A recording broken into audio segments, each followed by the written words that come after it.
সুপ্রিয় শিক্ষার্থীবৃন্দ, আজকে আমরা একক নিয়ে দেখব।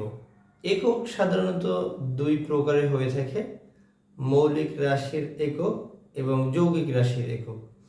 তার মানে মৌলিক রাশির একক হলো মৌলিক একক এবং যৌগিক রাশির একক হলো যৌগিক একক। তাহলে মৌলিক একক কাকে বলে? এটা আমরা বলতে পারি যে মৌলিক রাশি থেকে প্রাপ্ত একককে মৌলিক একক। মৌলিক একক এবং যৌগিক একক দুই ধরনের একক হয়ে থাকে। আচ্ছা, আমরা আজকে আলোচনা করছি একক নিয়ে। মৌলিক একক, মৌলিক একক। মৌলিক রাশির একককে মৌলিক রাশির একককে মৌলিক একক বলে। মৌলিক একক বলে।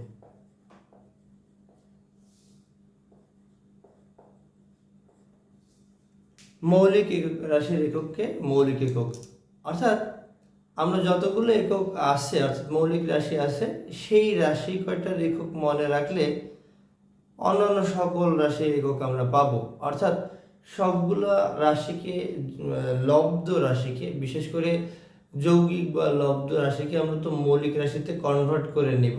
সুতরাং মৌলিক রাশির যে 7টা মৌলিক রাশি রয়েছে, এই 7টা মৌলিক রাশির একক রয়েছে, এককগুলো আমরা যদি মনে রাখতে পারি তাহলেই সকল রাশির একক আমরা মনে রাখতে পারবো।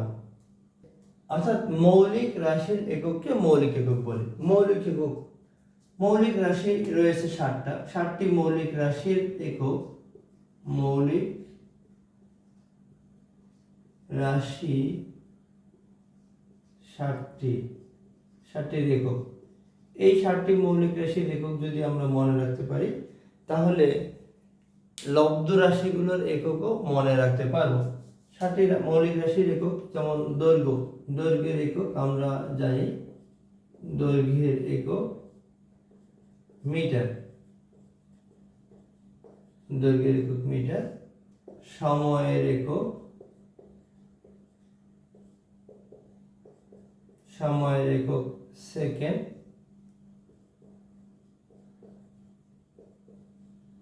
এবারে তাপমাত্রা, তাপমাত্রার একক, তাপমাত্রার একক কেলভিন।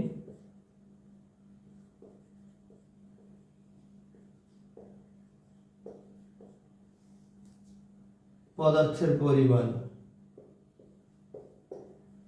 পদার্থের পরিমাণ, পদার্থের পরিমাণের একক হলো মোল। দীপন তীব্রতা,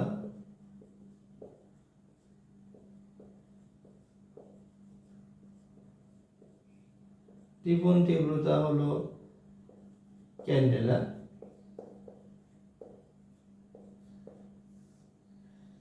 তড়িৎ প্রবাহ, তড়িৎ প্রবাহ অ্যাম্পিয়ার হলো কেজি বা আমরা কিলোগ্রাম বলতে পারি। অর্থাৎ এই 7টা মৌলিক রাশির একক যদি আমরা মনে রাখতে পারি তাহলে লব্ধ রাশিগুলোর এককগুলো আমরা সহজে বের করতে পারবো। মৌলিক রাশি থেকে প্রাপ্ত একককে যৌগিক একক, যৌগিক একক কি বলা যাবে? অর্থাৎ মৌলিক রাশি থেকে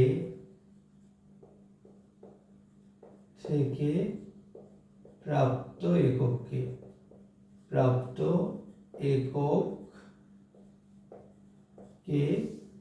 যৌগিক একক বলে। যৌগিক একক। যেমন আমরা যদি এখন মৌলিক একক এবং যৌগিক এককের উদাহরণ টানি, মৌলিক একক তো আমরা দেখলাম, এবারে যদি যৌগিক একক এর উদাহরণ হিসেবে দেখি, যৌগিক একক, যৌগিক একক। আমরা জানি যে কাজ একটা যৌগিক রাশি, কাজ কাজ। তাহলে কাজের একক অবশ্যই যৌগিক একক। কাজের একক হলো জুল। কাজের একক জুল। এখন আমরা কিছু একক নির্ণয়টা দেখব। যেমন কাজের একক, আরেকটা কাজের একক রয়েছে। কাজের একক অন্যভাবেও নির্ণয় করা যায়। যেমন কাজ সমান আমরা জানি বল ইন্টু সরণ, বল ইন্টু সরণ।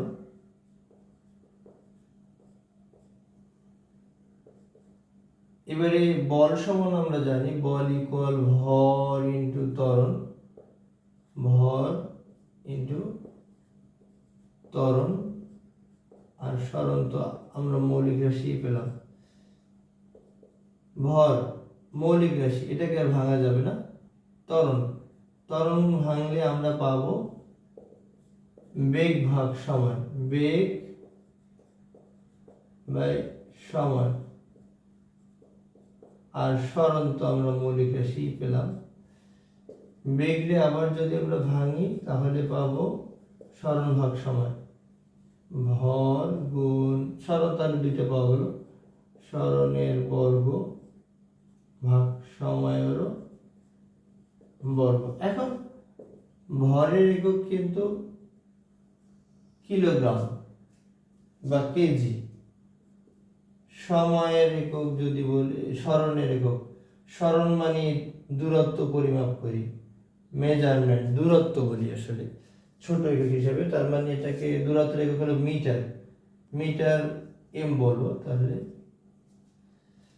আর সময়ের একক সেকেন্ড, এটাকে আমরা লিখতে পারি কেজি মিটার পার সেকেন্ড। কিন্তু এই কাজের একক আমরা অন্য একটা জানি, বিজ্ঞানী জুলের নামাঙ্কন অনুসারে, অর্থাৎ এই কাজের একক জুল বলা হয়। কাজের সবচেয়ে পরিচিত একক হলো জুল। কিন্তু কাজের অভিন্ন তথ্যবিধিতে এই এমসিকিউ থাকে তোমাদের, কাজের অন্য একটা এককও রয়েছে কেজি মিটার পার সেকেন্ড। এইভাবে করে করে আমরা যে কোনো লব্ধ রাশির একক নির্ণয় করতে পারবো। অঙ্ক করতে গেলে কিন্তু প্রত্যেকটা অঙ্কেরই একক লিখতে হয়। এই এককগুলো তোমাদের সঠিকভাবে নির্ণয় করতে হবে। আরো দুই একটা একক দেখি, যেমন ত্বরণের একক। আমরা ত্বরণের একক বলবো, ত্বরণের একক। তো ত্বরণকে আমরা এ দ্বারা প্রকাশ করি, বা ত্বরণ সমান আমরা বলতে পারি ত্বরণ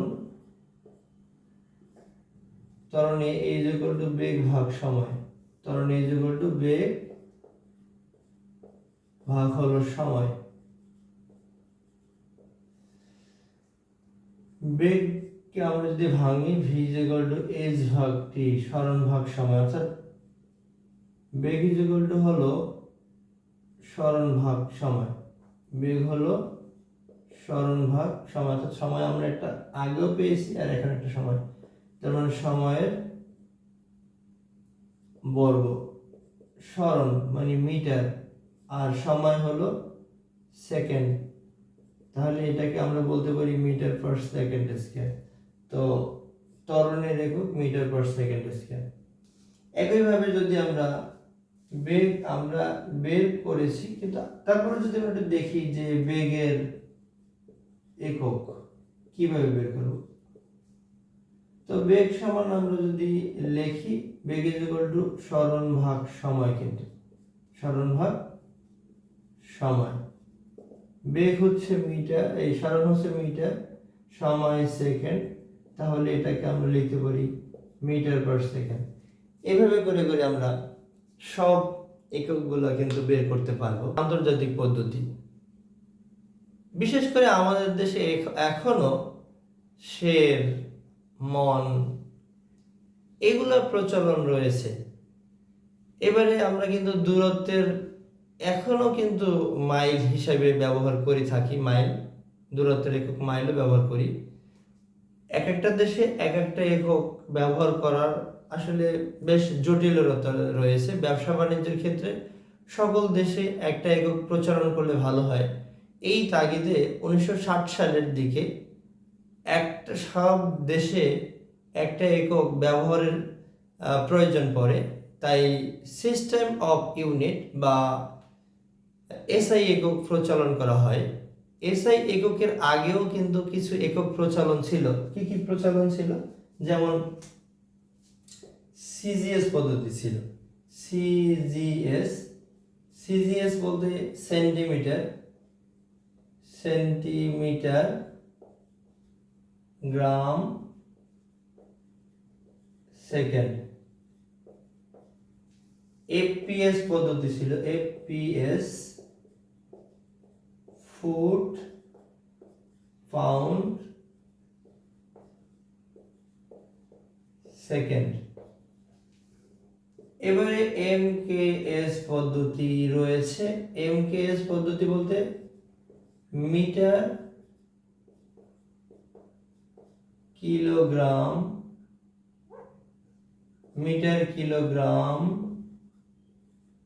সেকেন্ড।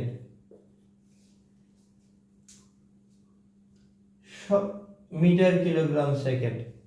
1960 সালে এই যে সবগুলো একক অর্থাৎ 3টে এককই প্রচলন করা হতো বিভিন্ন দেশে, অর্থাৎ 3টে এককই প্রচলন করত। এখন এই 3টা একক প্রচলন থাকলে পরে ব্যবসা বাণিজ্যের বেশ সমস্যায় পড়তে হতো। তাই এই সমস্যা থেকে দূর করার জন্য 1960 সালে এই শুধু এসআই এককে, এই এমকেএস পদ্ধতিটাকে এসআই একক অর্থাৎ সিস্টেম অফ ইউনিটস হিসেবে ধরা হয়। সিস্টেম অফ ইউনিটস অথবা এটাকে এসআই একক হিসেবে আমরা ধরতে পারি। তো যে কোনো এককে আমাদের এমকেএস পদ্ধতিতে কনভার্ট করে নিতে হবে। দূরত্বের একক কি আছে? এখানে ফিট বলছে, এখানে সেন্টিমিটার, এখানে মিটার, আর ভরের একক হিসেবে গ্রাম ব্যবহার করা হতো, পাউন্ড ব্যবহার করা হতো, কিলোগ্রাম ব্যবহার করা হতো। কিন্তু এখন বর্তমানে শুধু এই কিলোগ্রামকেই নেওয়া হয়েছে। গ্রাম বা পাউন্ড যদি থাকে সেখান থেকে আমাদের কনভার্ট করে নিতে হবে। আর 3টে এককের সময় কিন্তু সেকেন্ড, অর্থাৎ সময়ের একক সেকেন্ডই ছিল। তো এখান থেকে আমাদের যে কোনো একক, অর্থাৎ যদি সিজিএস পদ্ধতিতে থাকে তাহলে আমরা এটাকে এমকেএস পদ্ধতিতে নিয়ে নিব। সেন্টিমিটারে তো আমরা অবশ্যই মিটারে নিতে পারি, গ্রামকে কিলোগ্রামকে তো নিতেই পারবো। তো আজকে আমরা দেখলাম একক এবং এককের আন্তর্জাতিক পদ্ধতি। একক এবং এককের আন্তর্জাতিক পদ্ধতি তোমরা ভালো করে মনে রাখার চেষ্টা করবা। এখানে যে 6টা মৌলিক মানে এখানে যে আমাদের যে 7টা মৌলিক একক রয়েছে, 7টি মৌলিক একক যদি আমরা জানি তাহলে লব্ধ এককগুলোকে মৌলিক এককে কনভার্ট করে বের করতে পারবো। এছাড়াও দেখা যায় যে কিছু কিছু একক রয়েছে, যেমন বলের একক আমরা জানি, বলের একক কিন্তু কি জানি আমরা, নিউটন জানি, কিন্তু বলের কিন্তু অন্য একটা একক বেরও করা যায়। অর্থাৎ কোনো রাশির একক কোনো বিজ্ঞানীর নাম অনুসারে নামকরণ করলে ওই বিজ্ঞানীর নাম অনুসারেই দেয়া হয়, অতি পরিচিত। অর্থাৎ বলের একক বিজ্ঞানী নিউটনের নামে বেশ পরিচিত, আমরা তাই এটাই জানি। কিন্তু বলের অন্য একটা একক আছে, বলের যেগুলো আমরা জানি ভর ইন্টু ত্বরণ। এবার ভর তো মৌলিক রাশি আমরা পেলাম, ত্বরণকে আমরা জানি বেগ ভাগ সময়।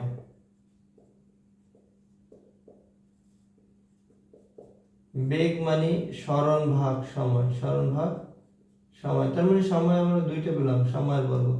তাহলে এই এককটা আমরা লিখতে পারি, ভর হলো কেজি, সরণ হলো মিটার, সময় হলো সেকেন্ড, অর্থাৎ metre per second square, kg metre per second square. আমরা বলের একক 2টা ইউজ করতে পারি, নিউটন ইউজ করতে পারি, অর্থাৎ বিজ্ঞানী নিউটনের নাম অনুসারে এন বলা হবে, বা বাংলায় লিখলে নিউটন, ইংলিশে লিখলে এন লিখবো প্রথম লেটার।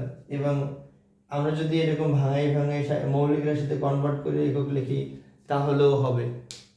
তবুও বলা যায় যে নর্মালি আমরা যখন ম্যাথ করি তখন আমরা কিন্তু এই বলের একক নিউটন এনই লিখি।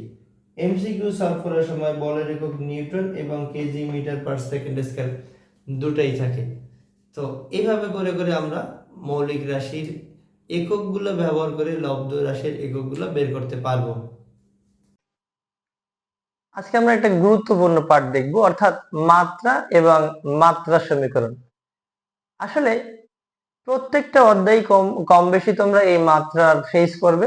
যদি তুমি এখানে ভালো করে জেনে নাও তাহলে আর কোনো অধ্যায় আটকাবে না, অর্থাৎ পদার্থবিজ্ঞানের কোনো অধ্যায় মাত্রা নিয়ে আর কোনো আলোচনা নেই, এখানেই মাত্রা নিয়ে আলোচনা আছে। প্রথমে আমরা একটু জানবো, তো আজকে আমরা জানবো মাত্রা ও মাত্রা সমীকরণ।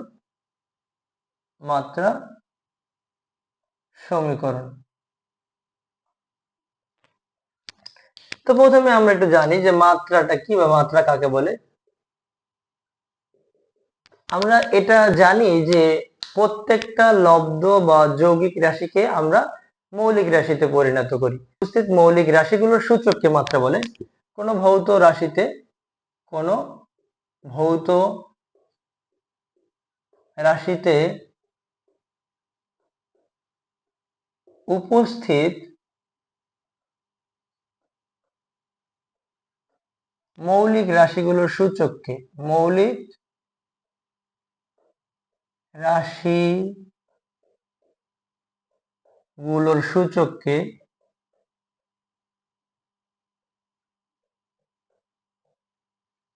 মাত্রা বলে।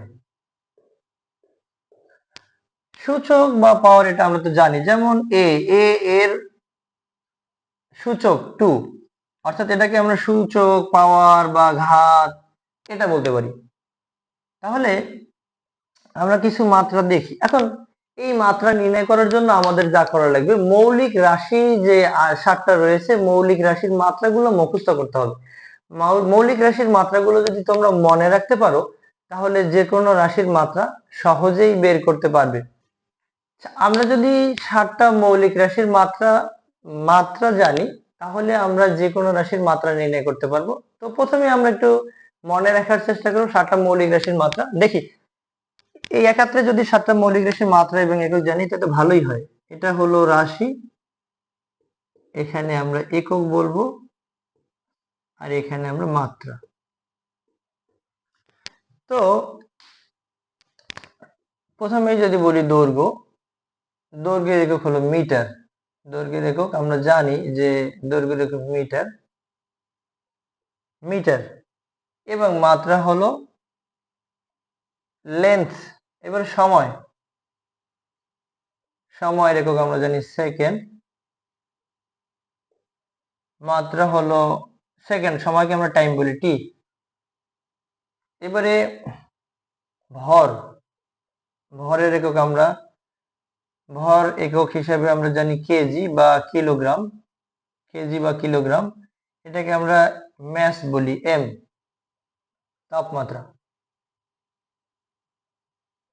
তাপমাত্রা মানে পদার্থের পরিমাণ, এটাকে আমরা মোল বলবো, একক হলো মোল। এটাকে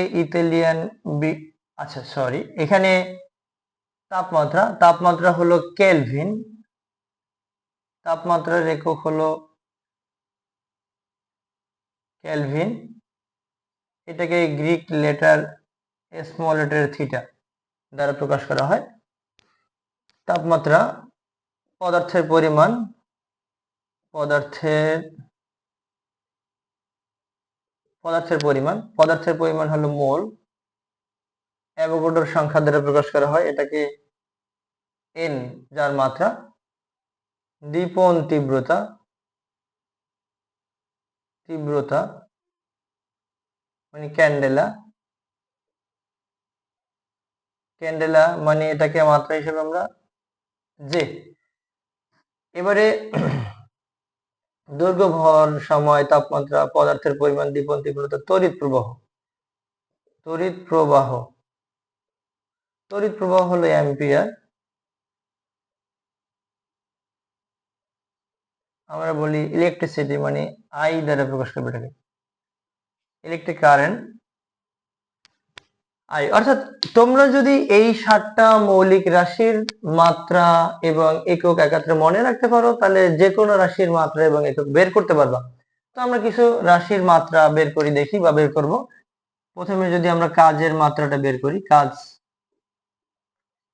সমান আমরা জানি W = F(s) বল ইন্টু সরণ, বল ইন্টু সরণ। বল সমান আমরা জানি ভর ইন্টু ত্বরণ, ভর ইন্টু হলো ত্বরণ, আর সরণ তো আমাদের আছেই, সরণ ভর জাস্ট ত্বরণ ইজ ইকুয়াল টু আমরা কি জানি v ভাগ t, মানে ভর মানে বেগকে সময় দ্বারা ভাগ করলে আমরা ত্বরণ পাই, বেগ ভাগ সময়, বেগ ভাগ সময়, আর এখানে আমাদের সরণ আছে। এবারে বেগকে যদি আমরা আবার ভাঙি, v ইকুয়াল হবে s ভাগ t, তার মানে ভর মানে সরণ পাবো, আগে একটা সরণ আছে, তার মানে সরণের বর্গ, সরণের বর্গ, সময় এখন একটা পেলাম, মানে এখন একটা পেলাম, আগে একটা ছিল, মানে সময়ের বর্গ, সময়ের বর্গ। তাহলে ভর মানে ম্যাস m, সরণ মানে লেন্থ l², আর সময় হলো টাইম মানে t²। তাহলে মাত্রাটা হবে m(l²) t−2।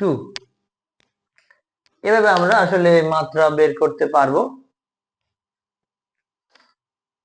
যে সমীকরণের সাহায্যে কোনো রাশির মাত্রাকে প্রকাশ করা হয় তাকে আসলে মাত্রা সমীকরণ বলে। এটা মাত্রা সমীকরণে মাত্রাকে তৃতীয় বন্ধনী বা থার্ড ব্র্যাকেট দ্বারা প্রকাশ করা হয়, এটার জন্য আমরা ভুল না করি।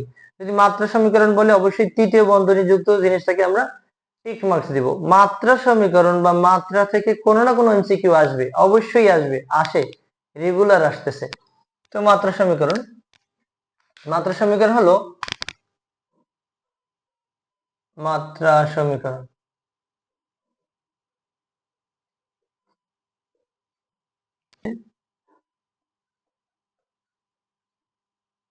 সমীকরণের সাহায্যে কোন রাশির মাত্রাকে প্রকাশ করা যায়, কোন রাশির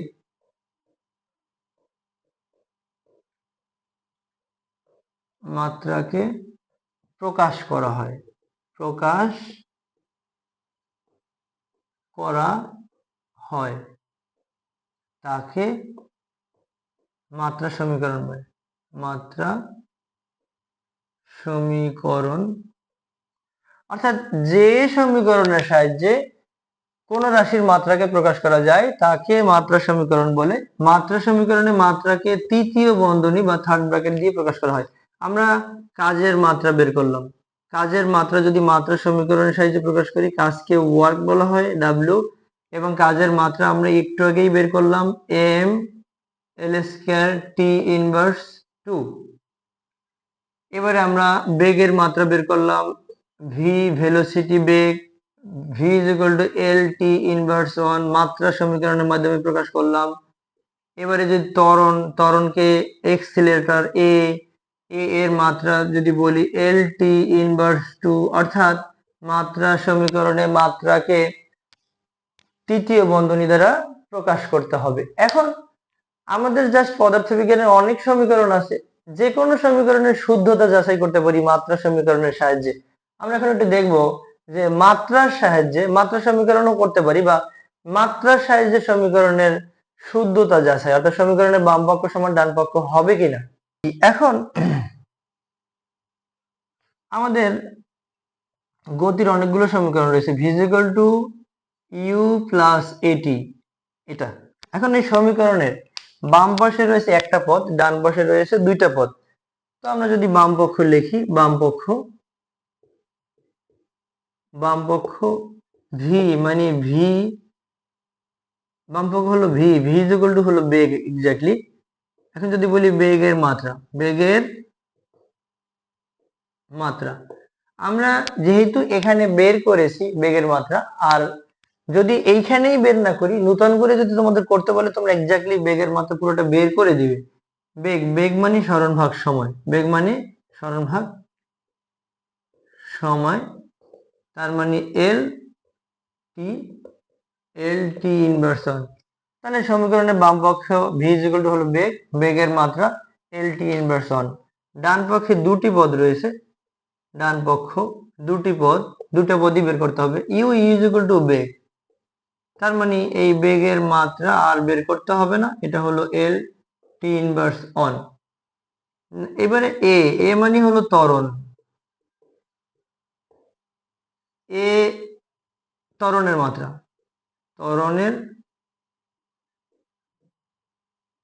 ত্বরণের মাত্রা যদি আমরা বের করি, ত্বরণের মাত্রা আমরা জানি বেগ ভাগ সময়,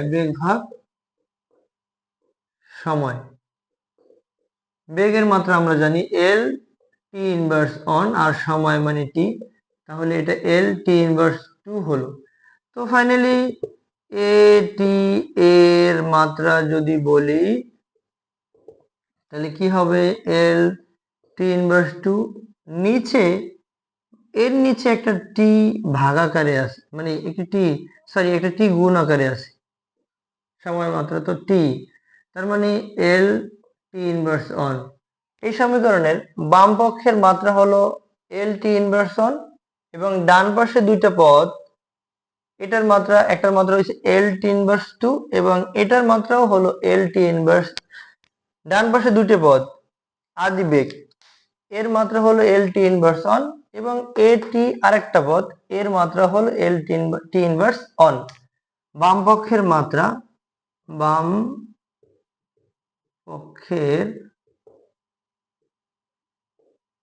মাত্রা এল টি ইনভার্স অন, এবং ডান পাশের দুটি পদের মাত্রাও, ডান পক্ষের রাশি দুটির মাত্রাও, এটাই বলবো রাশি দুটির মাত্রা, ও এটা রাশি দুটিরই বলা উচিত, এখানে রাশি না, এক্স্যাক্টলি পদ, ডান পক্ষের পদ দুটির মাত্রাও এল টি ইনভার্স অন। অতএব বলা যায় বাম পক্ষ সমান ডান পক্ষ, বাম পক্ষ সমান হলো ডান পক্ষ। কিভাবে দেখালাম? মাত্রার মাধ্যমে দেখালাম। মাত্রার সমীকরণের মাধ্যমে যদি বলে তাহলে থার্ড ব্র্যাকেট দিব, S equal UT plus half of A T square. এখানে বাম পক্ষে পদ হলো একটি, বাম পক্ষ, এস মানে সরণ, এস এর মাত্রা আমরা জানি মৌলিক রাশি এল, দুটা পদ রয়েছে ডান পক্ষ, ইউটি এর মাত্রা আমরা একটু আগে বের করলাম, এর জন্য নতুন করে আর বের করব না। যেমন এল T inverse on into T এর মাত্রা হলো টি, তার মানে এটার মাত্রা হলো এল। এবারে এ টি স্কয়ার এর মাত্রা, ত্বরণের মাত্রা এল T inverse 2 into T square, তার মানে এল। তো বলা যায় যে বাম পক্ষে একটি মাত্র পদ যার মাত্রা হলো এল, ডান পক্ষে দুটি পদ রয়েছে, ইউটি এর মাত্রা হলো এল, এটি স্কয়ার এর মাত্রা হলো এল। এভাবে আমরা এটা বের করতে পারি। এবার আরেকটা সমীকরণ যদি দেখি, ই ইকুয়াল এমসি স্কয়ার, একেবারে লম্বা। দেখো এখানে ই হলো শক্তি এবং কাজ এক, তার মানে ই এর মাত্রা হবে M L square T inverse 2, আমরা বের করছিলাম বাম পক্ষের মাত্রা।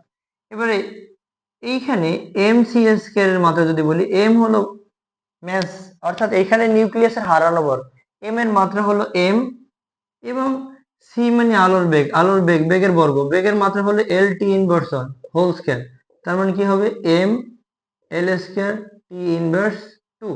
তো এখানে দেখা যায় সমীকরণের বাম পাশে একটি পদ রয়েছে যার মাত্রা M L square T inverse 2, এবং সমীকরণের ডান পাশে একটি পদ রয়েছে যার মাত্রা হলো M L square T inverse 2 জি। এখানে দেখো একটু, টি হলো টাইম, টি এর মাত্রা তো টি আমরা জানি 2 পাই, বৃত্তীয় ধ্রুবক, এর মাত্রা তো হবে না। আর এখানে এল এর মাত্রা কি? এলই হবে, অর্থাৎ লেন্থ মিটার, দৈর্ঘ্যের একক, দৈর্ঘ্যের মাত্রা হবে এল। এবার ত্বরণের মাত্রা হলো এল টি ইনভার্স অন, ত্বরণের মাত্রা এল টি ইনভার্স 2, ত্বরণের মাত্রা এল টি ইনভার্স 2, এল যদি কেটে দেই, টি ইনভার্স নিচের থেকে উপরে উঠলে লব হর হলে ইনভার্স উঠে যাবে, তার মানে রুট স্কয়ার কাটলে শুধু টি হবে,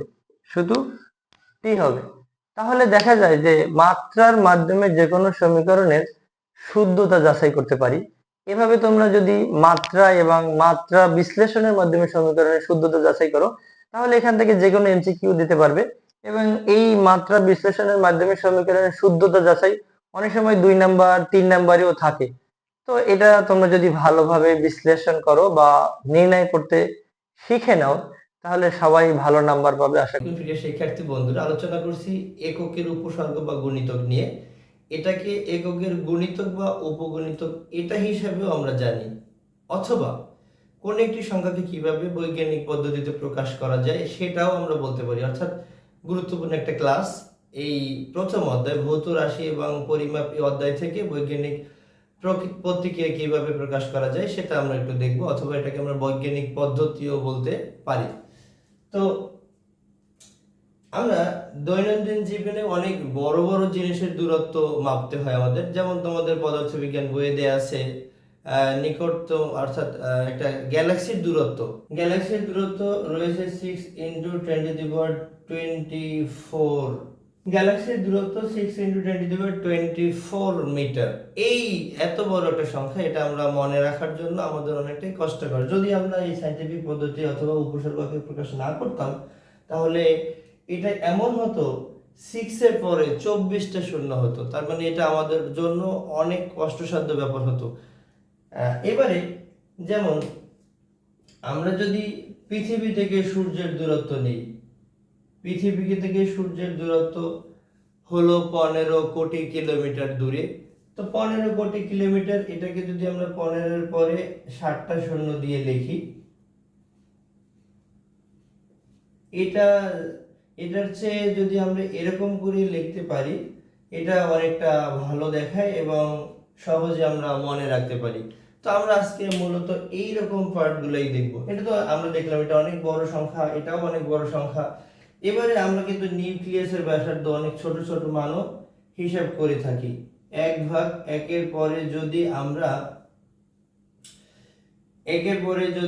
15টা শূন্য দিই, 15টা শূন্য দিই, তাহলে আমরা পেয়ে যাব নিউক্লিয়াসের ব্যাসার্ধ। নিউক্লিয়াসের ব্যাসার্ধ যদি আমরা এইভাবে নির্ণয় করি, তাহলে এটা আমাদের জন্য অনেক কষ্টসাধ্য হয়ে যাবে। 5, এটাকে আমরা এরকম করে লিখতে পারি 1/1 পাওয়ার হলো 15টা শূন্য। এটা নিচে আছে, নিচেরটাকে যদি সূচকের বিধি অনুযায়ী আমরা উপরে উঠাই, তাহলে এটাকে ইনভার্স দিতে পারি। তো এটাকে আমরা লিখতে পারবো 10 ইনভার্স এই 15। তো নিউক্লিয়াসের ব্যাসার্ধ অনেক ছোট, এটাকে আমরা এইভাবে মনে রাখতে পারি। অর্থাৎ যদি আমরা 10 এর গুণিতক এবং 10 এর সাথে কোনো একটি পূর্ণ সংখ্যার গুণফল আকারে প্রকাশ করে মনে রাখি, সেটাই আসলে বা এই পদ্ধতিতে প্রকাশ করি, তবে সেটাই হবে উপসর্গ বা গুণিতক, বা যেটাকে আমরা বৈজ্ঞানিক প্রতীক বা প্রকাশ বলতে পারি, অথবা এককের গুণিতক বা উপগুণিতক এই কথাটা আমরা বলতে পারি। তো আজকে আমরা শিখব এককের উপসর্গ বা গুণিতক এই পার্ট। তাহলে বৈজ্ঞানিক প্রতীক কাকে বলে সেটা আমরা একটু বলবো। কোন সংখ্যাকে যদি 10 এর কোন সংখ্যাকে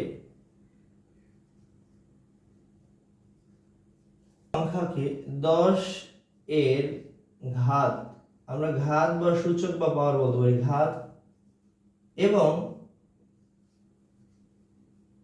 1 থেকে 10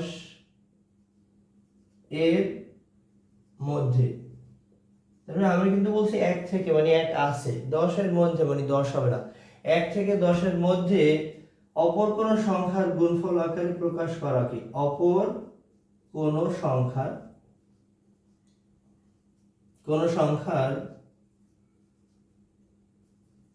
গুণফল আকারে প্রকাশ করাকে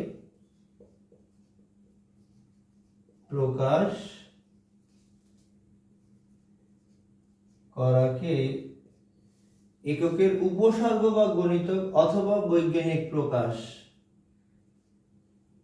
বৈজ্ঞানিক, এটাকে আমরা প্রতীকও বলতে পারি, বৈজ্ঞানিক প্রতীক বলে। তো বৈজ্ঞানিক প্রতীক আসলে আমরা ব্যবহার করি যে কোনো একটা বড় সংখ্যাকে সহজে মনে রাখার জন্য। এটা যেমন এখানে বৈজ্ঞানিক প্রতীকটা প্রকাশ করার একটা নিয়ম রয়েছে। যেমন এটাকে যদি আমরা এই পূর্ণ সংখ্যা কোনো আমরা বললাম যে 10-এর ঘাত এবং 1 থেকে 10-এর মধ্যে অপর সংখ্যা কোনো সংখ্যার গুণফল আকারে প্রকাশ করা, সেই গুণফলটা হবে a ধরে নিলাম, এবং 10-এর ঘাত মানে এটাকে আমরা 10⁻n বলে নিতে পারি। এখানে যেখানে যেখানে n হবে কি, n belongs to z বলতে পারি। এই সংখ্যাটা অবশ্যই এটা পূর্ণ সংখ্যা হবে, এটা ধনাত্মকও হতে পারে ঋণাত্মকও হতে পারে।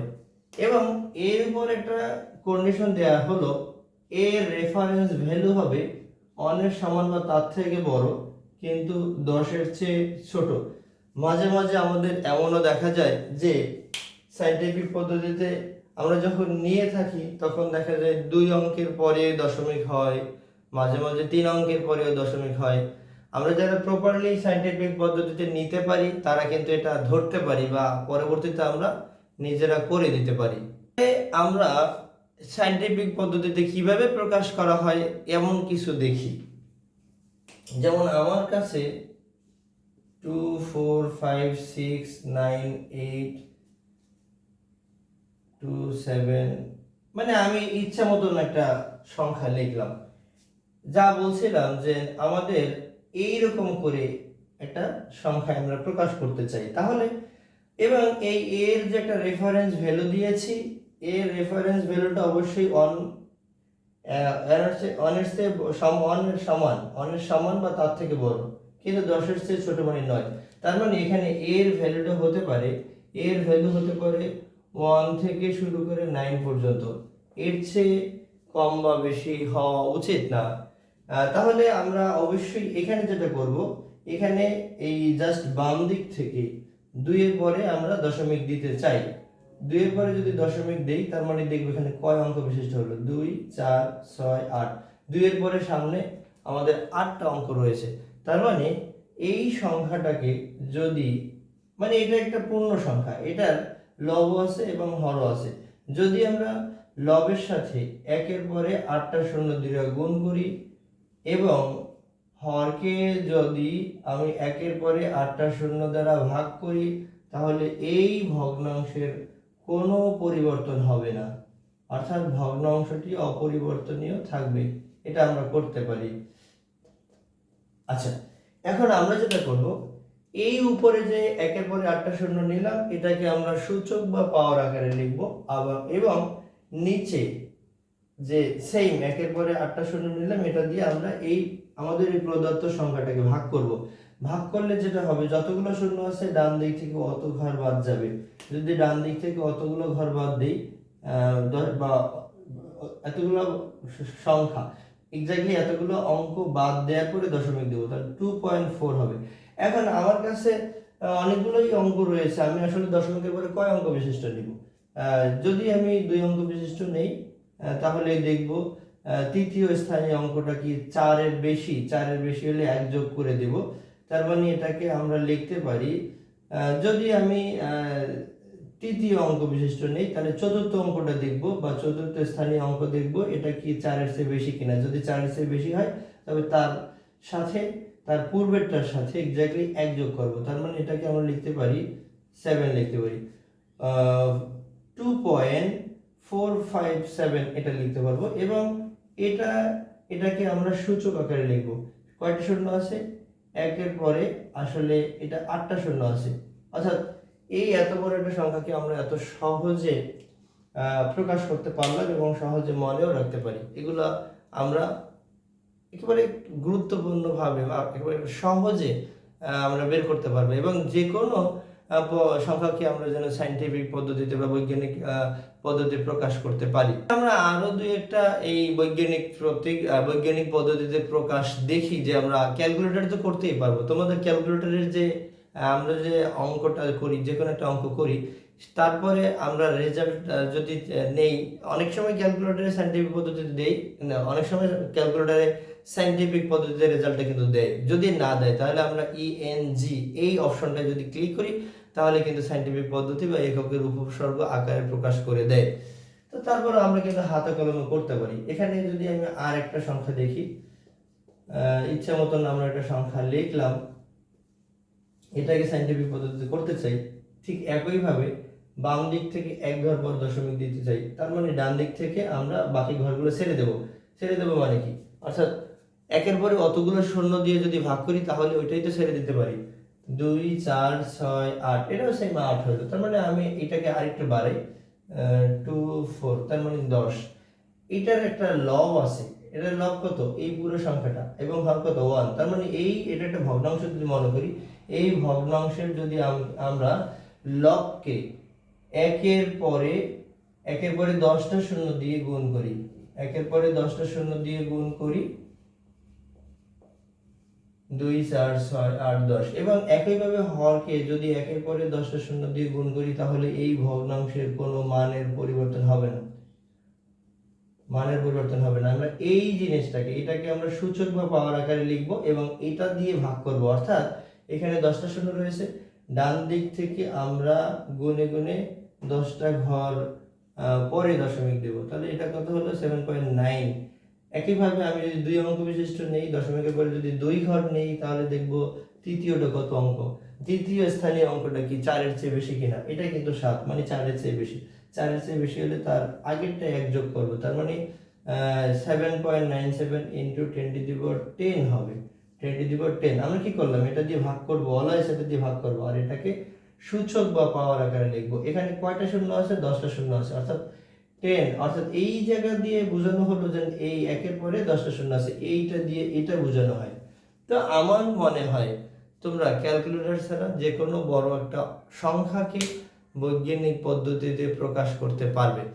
এবারে তোমাদের বইয়ে কিন্তু অনেকগুলো উপসর্গ দেয়া আছে, এই উপসর্গগুলো আমরা যেন মনে রাখি। উপসর্গগুলো যদি মনে রাখি তাহলে মজার বিষয়, এখান থেকে আমরা যে কোনো একটা কোশ্চেন দিতে পারবো, এখান থেকে এমসিকিউতে একটা না একটা আসবেই, এবং এখান থেকে প্রয়োগমূলক 2 মার্কসের একটা কোশ্চেনও কিন্তু আসে।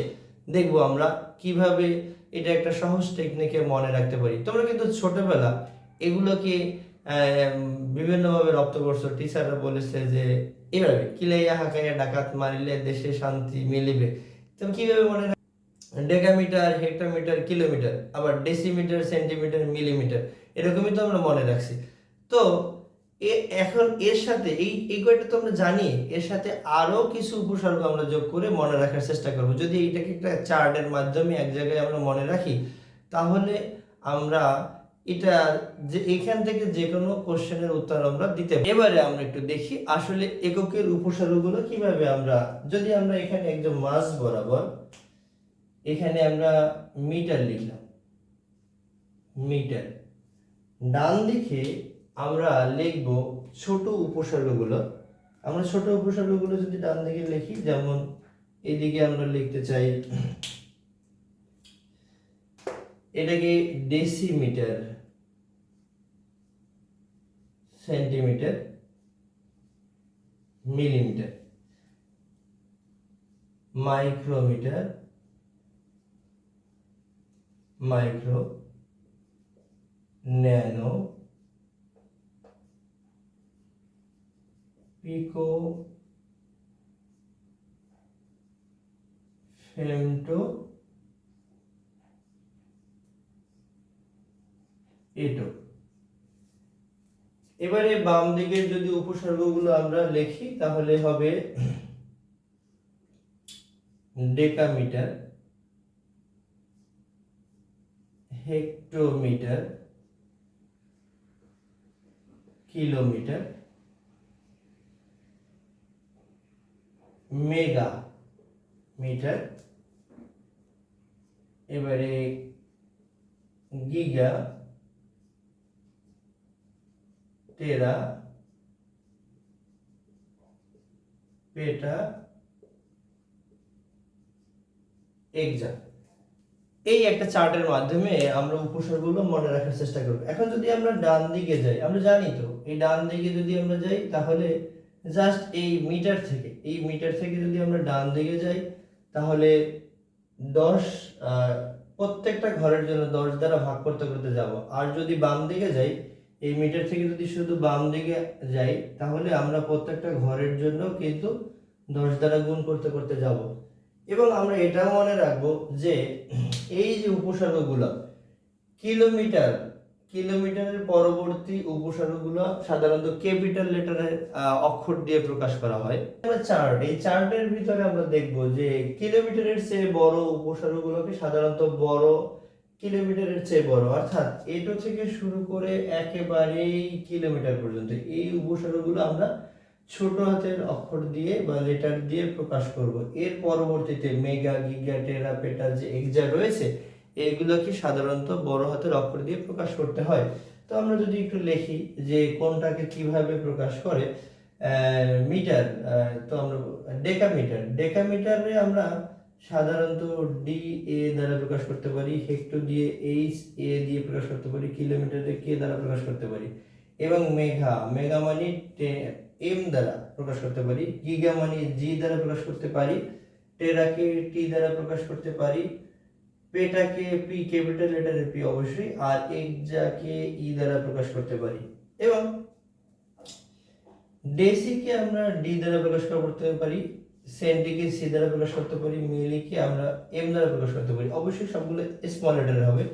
মাইক্রো এটাকে মিউ দ্বারা প্রকাশ করা হয়, ন্যানোকে এটাকে স্মল লেটার এন দ্বারা প্রকাশ করা হয়, পিকোকে স্মল লেটারের পি দ্বারা প্রকাশ করা হয়, ফেমটোকে স্মল লেটারের এফ দ্বারা প্রকাশ করা হয়, এবং এটো বা অটো এটাকে এটোমিটার এর দ্বারা প্রকাশ করা হয়। এবং আমরা এই সিম্বলগুলো মনে রাখবো, এবং যদি আমরা এই ছোট হাতের অক্ষরগুলো যদি মনে রাখি, এখানে কিন্তু পি এর সাথে পি মিলে যায়। যদি স্মল লেটার পি মানে পিকোমিটার বোঝাবে, আর যদি ক্যাপিটাল লেটার পি লিখি তাহলে এটা পেটামিটার বোঝাবে। আচ্ছা, এবারে আমরা যদি ডান দিকে যাই, ডান দিকে গেলে কিভাবে লিখতে হবে এটাকে, যেমন 10 দ্বারা ভাগ করে করে লিখতে হবে।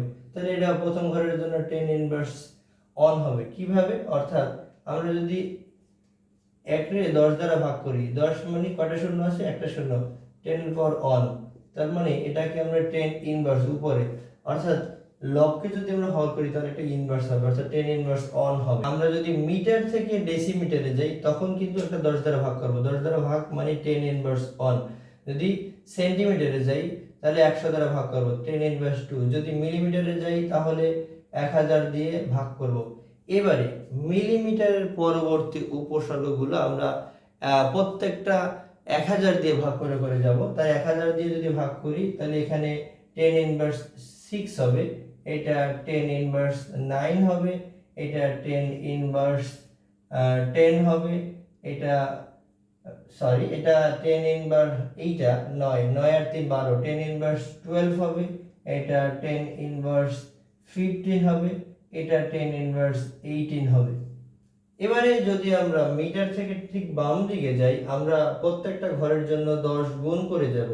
এটা এই দিকে যদি যাই, জাস্ট মিটার থেকে ডান দিকে গেলে 10 ভাগ করে করে যাই, 10 প্রত্যেকটা ঘরের জন্য 10 দ্বারা ভাগ করে করে যাই, 10 দ্বারা ভাগ করি, আর এখানে 10 দ্বারা গুণ করে করে যাই, তাহলে এটা কি করব আমরা?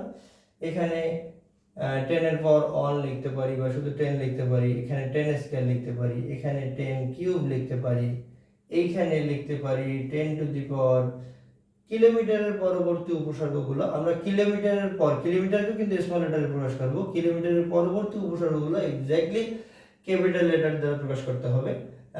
এটা 10 টু দি পাওয়ার 6, অর্থাৎ কিলোমিটারের পরবর্তী আমরা 3 ঘর অর্থাৎ 1000 দিয়ে গুণ করে করে যাব। 10 টু দি পাওয়ার 6 হবে, গিগা হলে 10 টু দি পাওয়ার 9 হবে, টেরা হলে 10 টু দি পাওয়ার 12 হবে, পেটা হলে 10 টু দি পাওয়ার 15 হবে, এক্সা হলে 10 টু দি পাওয়ার 18 হবে।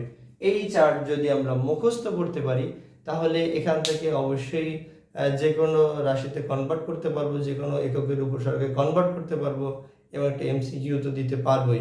এবার এখান থেকে যেই অঙ্ক আসে আমরা এরকম কিছু অঙ্ক দেখি যে পরীক্ষায় আসে, যেমন এখান থেকে একটা অঙ্ক, 1 এটোমিটার, 1 এটোমিটার সমান কত পিকোমিটার, এই কোশ্চেন মার্ক দিল। দুইটাই কিন্তু স্মল লেটারে দেওয়া হলো, ক্যাপিটাল লেটারে দিলে কিন্তু বিষয়টা ভিন্নতর হতো। এখন আমরা যা করব, দুইটাকেই এটোমিটারকেও মিটারে কনভার্ট করব আর ভেটামিটারকেও আমরা এটোমিটারকে আমরা এক্স্যাক্টলি মিটারে কনভার্ট করব এবং পিকোমিটারকেও আমরা মিটারে কনভার্ট করব, তারপরে এটা করে নেব। এখন যদি আমরা লিখি 1 এটোমিটার, 1 এটোমিটার সমান আমরা জানি 10 ইনভার্স 18 মিটার, 10 ইনভার্স 18 মিটার, এটাকে আমরা লিখে নিলাম। একইভাবে ডান পাশে হলো পিকোমিটার, তার মানে 1 পিকোমিটার সমান লেখা যায় 10 ইনভার্স 12 মিটার।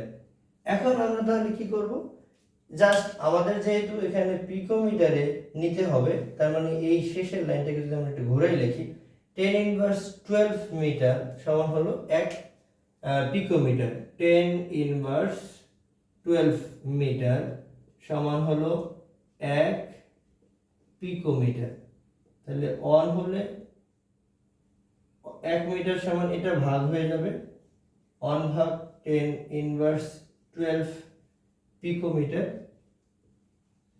এবং এই 10 ইনভার্স 18 মিটার সমান কত, 10 ইনভার্স 18 মিটার সমান বেশি, মানে গুণ হবে 1 ইন্টু 10 ইনভার্স 18 আর নিচে 10 ইনভার্স 12 পিকোমিটার। এখন আমরা যেটা করব, সূচকের নিয়মের অনুসারে যদি বেস মিলে যায় তাহলে বেস কমন নিয়ে পাওয়ারে এই ভাগের সময় পাওয়ারে বিয়োগ করতে হয়।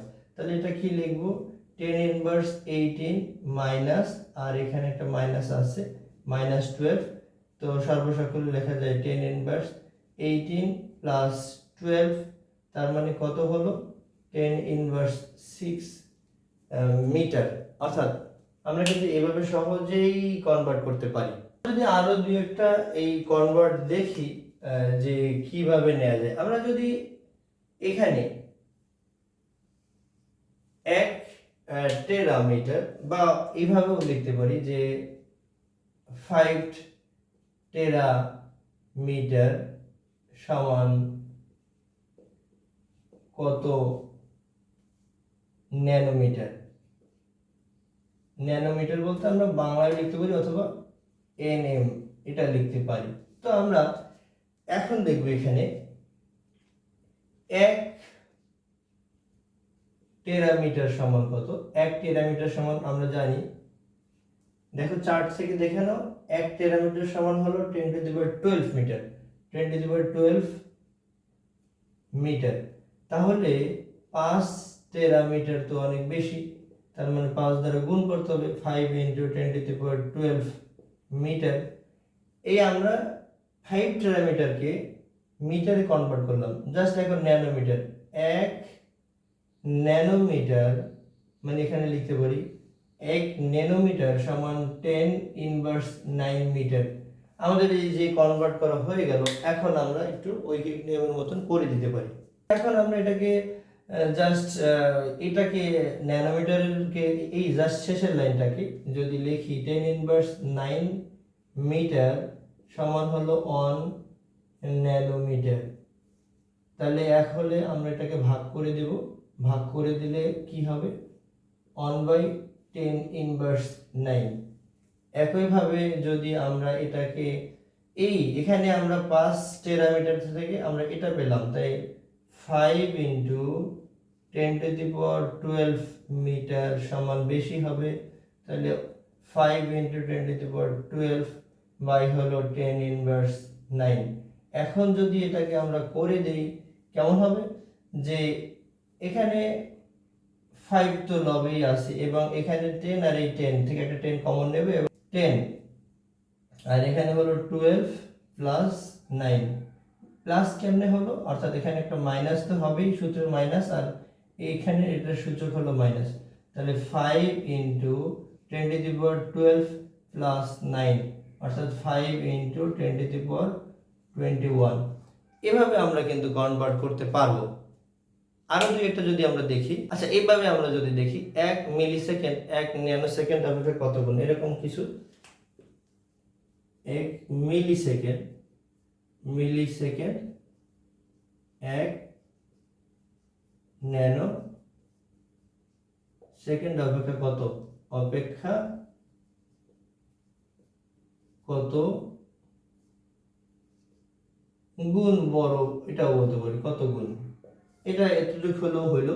আচ্ছা এবারে আমরা এটাকে যদি লিখি, আমরা জানি 1 মিলি সেকেন্ড সমান আমরা লিখতে পারি মিলি, এই যে মিলি 10⁻³ সেকেন্ড লিখলাম।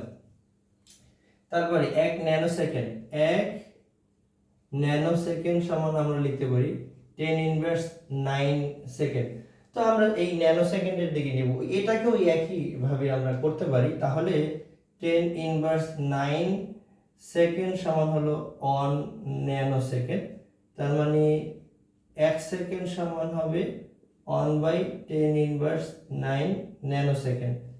তাহলে 10⁻³ সেকেন্ড সমান হবে, অবশ্যই বেশি হবে, বেশি হলে গুণ দিব 10⁻³ 1 × 10⁻³ আর এখানে হলো 10⁻৯। তার মানে সূচকের সময় আমরা একটা বেস কমন নিব, পাওয়ারে বিয়োগ করে দেব, -3 মাইনাস এখানে -9, তো ফাইনালি 10 এখানে -3 প্লাস 9 10 এখানে হলো 6, অর্থাৎ 1 মিলিসেকেন্ড 1 ন্যানোসেকেন্ড অপেক্ষা 10⁶ গুণ বড়।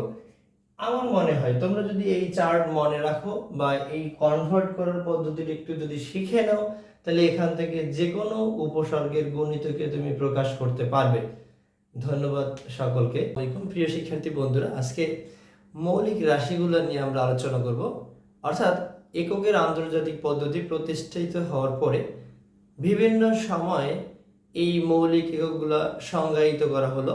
আমরা জানবো আজকে সেই 7টি মৌলিক রাশি এবং তার ডেফিনেশন বা সংজ্ঞা, বা কিভাবে আমরা এই 7টা মৌলিক রাশির এককের মনে রাখতে পারি সেটা নিয়ে একটু আলোচনা করব। দেখা যাক আসলে মৌলিক রাশি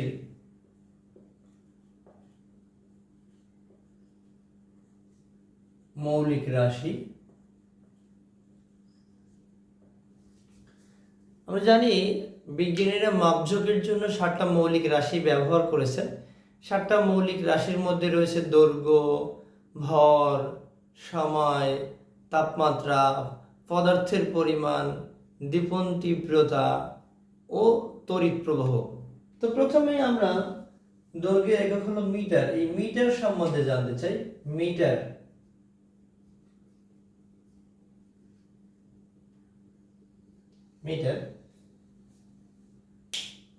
শূন্যস্থানে আলো 1 সেকেন্ডের, আচ্ছা এটা আমরা একটু এভাবে মনে রাখবো ফোন নাম্বারের মতন করে, শূন্য স্থানে আলো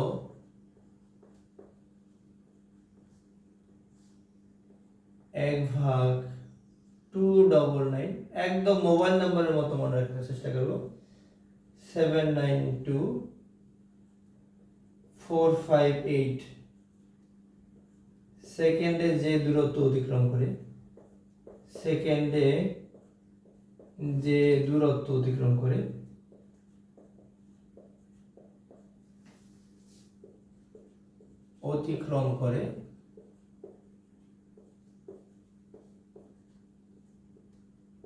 তাকে 1 মিটার বলে। এখন এই যে সংজ্ঞাটা, এটা একটু কমপ্লেক্স, আমাদের মনে রাখার কষ্টকর, কিন্তু তুমি যদি টু দি পয়েন্টে লিখতে চাও তাহলে এটাই লিখতে হবে। প্র্যাকটিক্যালি যদি আমরা বুঝি, স্বাভাবিক উচ্চতার একজন মানুষ যদি দাঁড়িয়ে থাকে, ভবিষ্যতে দাঁড়িয়ে থাকে, তাহলে তার মাটি থেকে এই বুক পর্যন্ত যতটুকু উচ্চতা হবে আমরা সেটাকে 1 মিটার হিসাবে ধরে নিতে পারি। এবারে সেকেন্ড কি? সময়ের একক সেকেন্ড। এটাকে সিজিয়াম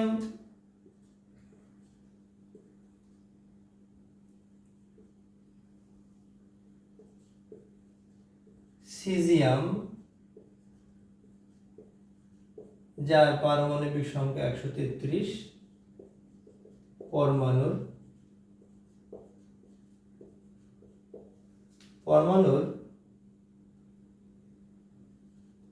ফোন নম্বরের মতো মনে রাখবো 9192631770। এতটি পূর্ণ স্পন্দন সম্পন্ন হতে যে সময় লাগে,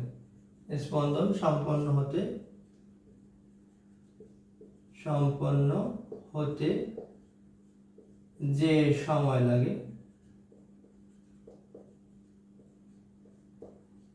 তাকে 1 সেকেন্ড বলে।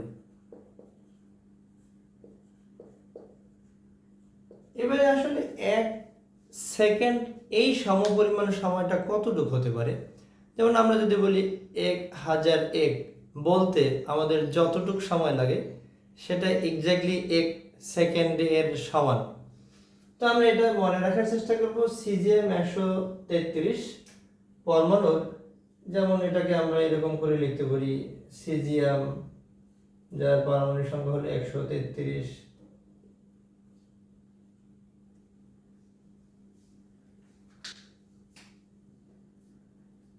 সিজিএম পারমাণবিক সংখ্যা হলো 100। সিজিএম যার সিজিএম একটা পরমাণু, সিজিএম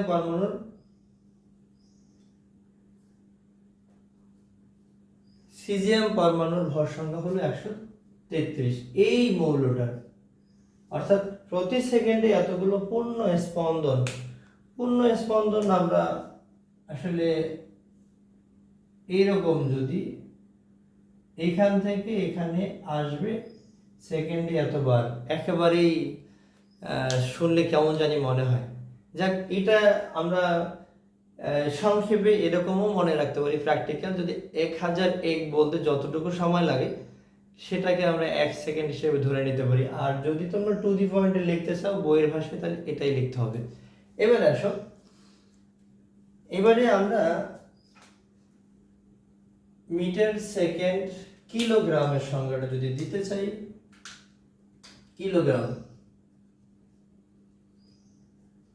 কিলোগ্রাম 1 কিলোগ্রাম সমান কত হবে? প্লাঙ্ক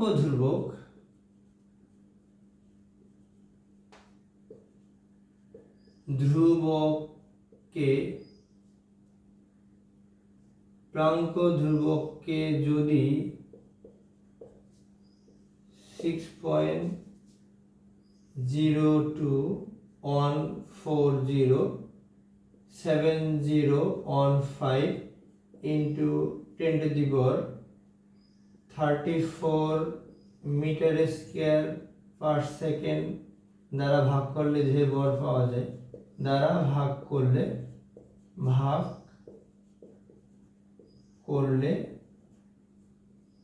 যে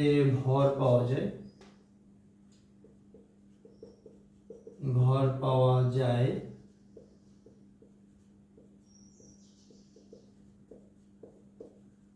তাকে 1 কিলোগ্রাম বলা হয়। 1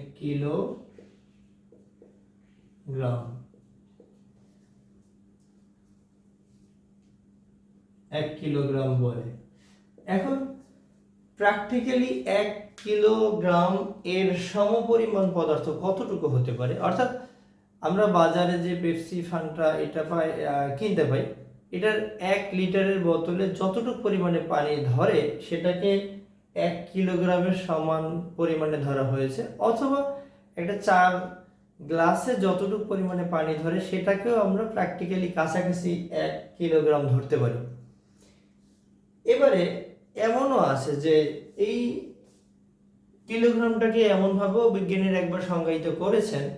ফ্রান্সের সাব্রোতে bureau of international measure and weights এ রক্ষিত একটা প্লাটিনাম ইরিডিয়াম সংকর ধাতুর তৈরি, যেটার 3.9 সেন্টিমিটার ব্যাস এবং হাইটও 3.9 সেন্টিমিটার। এইটার সমপরিমাণ ভরকে 1 কিলোগ্রাম গণ্য করা হয়েছিল।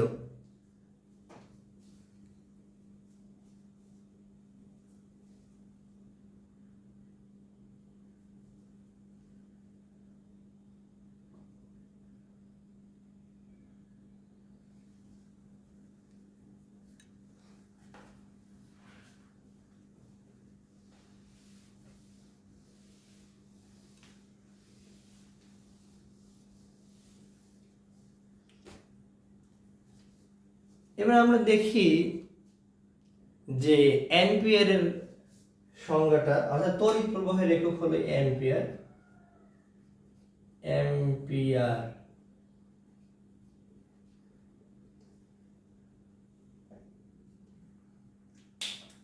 প্রতি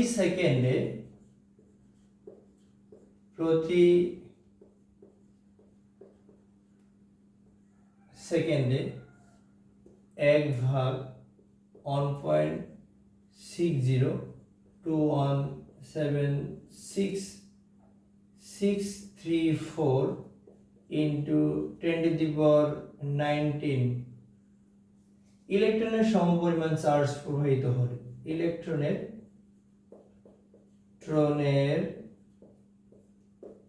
সমপরিমাণ চার্জ প্রবাহিত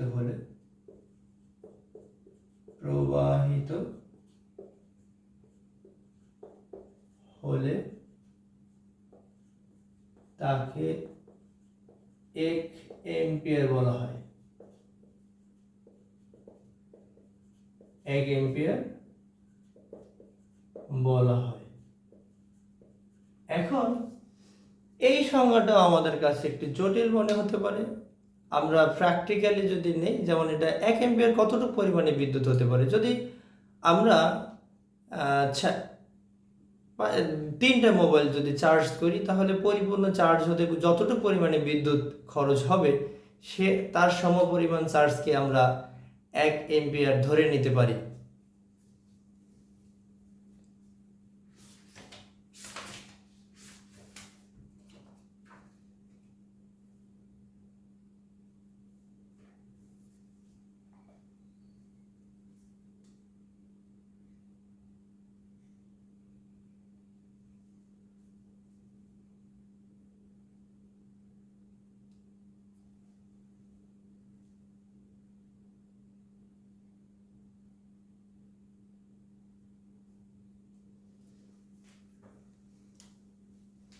এবারে পদার্থের পরিমাণের একক হলো মোল।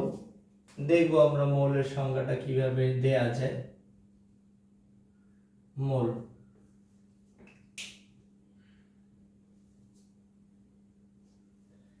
প্লাঙ্ক ধ্রুবক একটা নির্দিষ্ট সংখ্যা।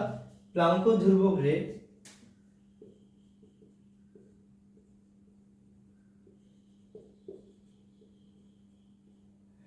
অ্যাভোগাড্রোর সংখ্যা, অর্থাৎ ইতালিয়ান বিজ্ঞানী অ্যাভোগাড্রো অর্থাৎ একটা ধ্রুব সংখ্যা ধরেছেন। এটার সমপরিমাণে যত সংখ্যক ইলেকট্রন থাকে, বা ইতালিয়ান বিজ্ঞানী অ্যাভোগাড্রোর ধ্রুবতে যত সংখ্যক কণা থাকে বা মোল থাকে বা আয়ন থাকে, তাকে 1 মোল বলে। যে পরিমাণ বস্তুতে যে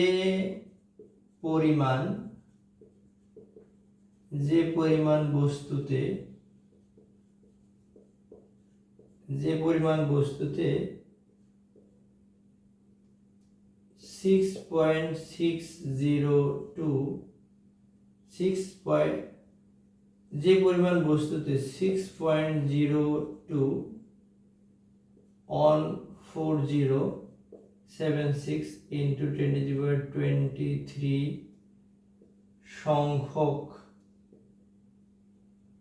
সংখ্যক কণা থাকে বা আয়ন থাকে, বলা যাবে যে পরিমাণ বস্তুতে এত সংখ্যক কণা থাকে তাকে এক মোল বলে, এক মোল বলে। এটাকে আমরা এরকম মনে করতে পারি, কোনো যৌগের আণবিক ভরকে গ্রামে প্রকাশ করলে যা পাই সেটাকেও মোল, এভাবে আমরা সহজে মনে রাখতে পারি। অর্থাৎ এইখানে আমাদের কাছে জাস্ট বিজ্ঞানীরা যে সংখ্যাগুলো দিয়েছে এগুলো এইভাবেই মনে রাখার চেষ্টা করবো, কিন্তু প্র্যাকটিক্যালি আমরা এটার প্রত্যেকটা রেফারেন্সের বা প্রত্যেকটার একটা কাছাকাছি মান হিসেবে ধরা হয়েছে, সেটাও আমরা মনে রেখে আগালে এগুলো আসলে আমাদের দীর্ঘস্থায়ী হবে। জানি এই সংখ্যাগুলো একটু কঠিন তোমাদের মনে রাখার জন্য। এবারে আমরা যদি এম্পিয়ারের সংজ্ঞা জানলাম, মোল এটা জানলাম, তারপরে যদি আমরা দীপন তীব্রতা এই সংখ্যাটা জানার চেষ্টা করি,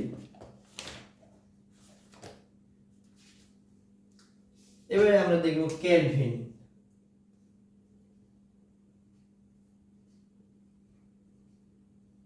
কেলভিন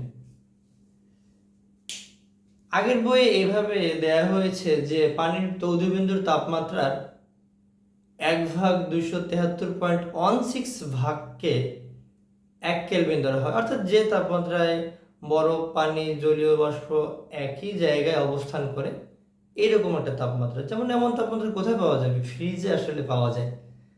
তাছাড়া যদি আমরা প্র্যাকটিক্যালি এটা চিন্তা করি, তাহলে এটা আমাদের যদি কারো শরীরে হাত দিলে একটু জ্বর ফিল করা যায়, যে তাহলে এটা সমপরিমাণ 1 কেলভিন ধরা যায়। বাট কিভাবে সংজ্ঞায়িত করছে সেটা আমরা দেখি। যে পরিমাণ তাপমাত্রা পরিবর্তনে যে পরিমাণ তাপমাত্রা পরিবর্তনে তাপশক্তির যে পরিমাণ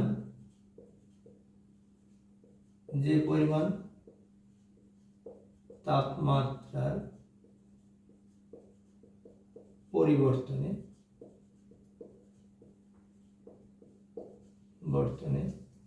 তাপশক্তির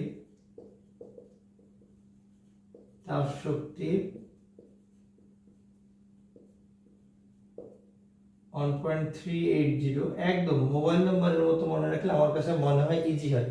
1.380,649 into 10⁻23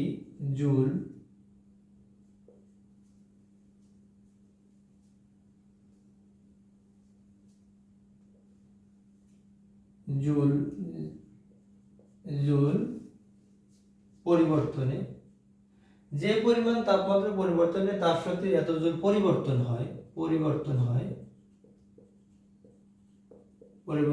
হয়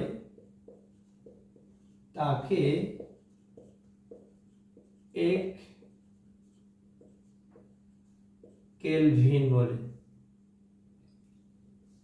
এটা 1 কেলভিন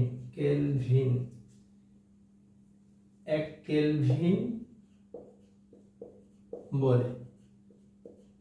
এগুলো আমরা একটু মনে রাখার চেষ্টা করব, আর প্র্যাকটিক্যালি কাউকে বোঝানোর জন্য আমরা ওইভাবেও মনে রাখতে পারি। যে কারো, এটা আমি একবার বললাম যে তোমাদের শরীরে কারো যদি শরীরের জ্বর ফিল করো, তার গায়ে হাত দিলে যদি একটু আমরা তাপ ফিল করি, তাহলে সেই পরিমাণ তাপমাত্রাটাকে আমরা 1 কেলভিনের সমপরিমাণ তাপমাত্রা ধরে নিতে পারি। এবারে আমরা দেখব তড়িৎ প্রবাহ, দীপন তীব্রতা সংখ্যাটা একটু ভালো করে মনে রাখার চেষ্টা করব। অর্থাৎ যেমন আমরা যদি লাইট দিই, লাইটের উপরে সাধারণত অনেকটা ঢাকনাও দেই অনেক সময়, অথবা আমরা যে ঝালমুড়ি নেই, ঝালমুড়ির যে একটা শঙ্কু আকৃতির কাগজ থাকে, সেই কাগজের মধ্যে সেটা যদি লাইটের উপর দিয়ে বসাই দিই, ঠিক ওইখানে যতটুকু পরিমাণে আলো ধরে ওই সমপরিমাণ আলোকে আমরা, বা ওই সমপরিমাণ আলো প্রতি সেকেন্ডে বিকীর্ণ করা বা ছড়িয়ে দেওয়ার সমপরিমাণ আলোকে আমরা বলতে পারি 1 ক্যান্ডেলা।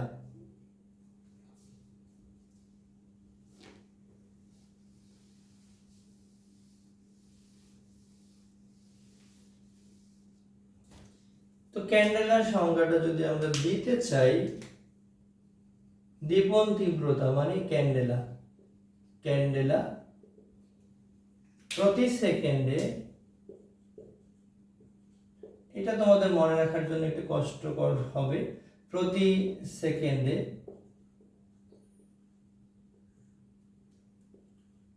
540 ইন্টু 10⁻12 বার কম্পনরত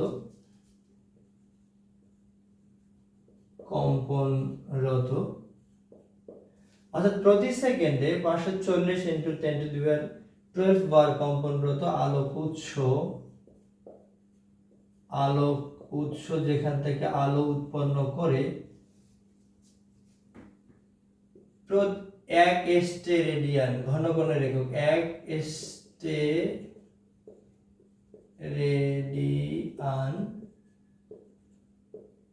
স্টেরেডিয়ান ঘন কোণের এক ওয়াটের ক্ষমতার একক হিসেবে নেওয়া হয়। এক ওয়াটের 683 ভাগের এক ভাগে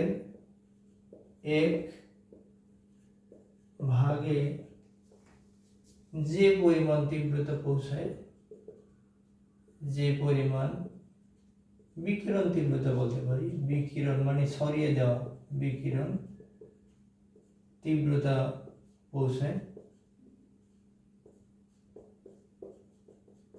পৌঁছায়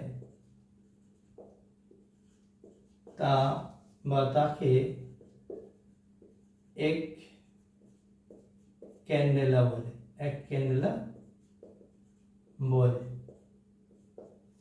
অর্থাৎ এটা আমি যেটা বললাম, অবশ্যই আমরা যে ঝালমুড়ি নেই এরকম কৌটা থাকে বা এরকম কাগজের মোড়ানো একটা জিনিস তৈরি করে, কাগজ, এটাকে যদি আমরা জাস্ট লাইটের মধ্যে রাখি তাহলে তো এটা এইরকম থাকবে।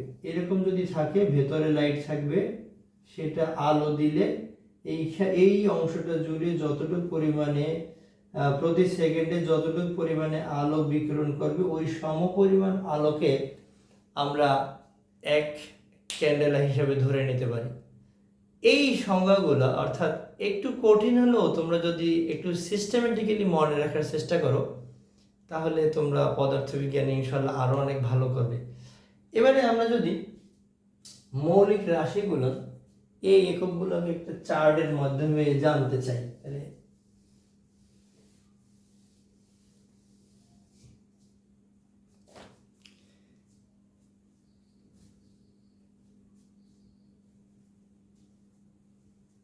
সব এই যে 7টা মৌলিক রাশি এবং মৌলিক রাশির একক তোমরা খুব ভালোভাবে মনে রাখার চেষ্টা করবে। তাহলে এগুলো সম্বন্ধে যদি প্র্যাকটিক্যাল মানে ধারণা তোমাদের থাকে তাহলে পদার্থবিজ্ঞান পড়ে তোমাদের ভালো লাগবে, তোমরা অবশ্যই এই পদার্থবিজ্ঞানে ভালো করতে পারবে। ধন্যবাদ সকলকে।